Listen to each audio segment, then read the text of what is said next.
Uma ingane incipha, awukwazi ukwenza i-Heimlich maneuver ezinganeni, futhi izinto ezimbalwa ongazenzi. Ezinganeni awubambi ingane kanje bese uqala ukushayashaya kanje, noma ungakhuhli umlomo wengane ngokungaboni, ngoba lokho kungaba yingozi enkulu.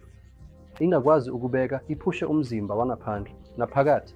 Ngakho-ke okudingeka ukwenze uma ingane incipha, ngendlela efanayo, njengoba ingane iba luhlaza, akukho msindo ophuma emlonyeni wengane. Ngakho-ke okudingeka ukwenze bamba ingane kanje, sekela ikhanda lengane ngesandla esisodwa, fina ikhanda liphansi kancane, bese usebenzisa isithende sesinye isandla sakho unikeze ingane izitho ezinhle, ezinhlanu emhlane. 1, 2, 3, 4, 5. Phendulela ingane ibheke phezulu, bheka noma yikuphi okungaphandle. Uma ikhona, yikhiphe, ungakhushi ngokungaboni.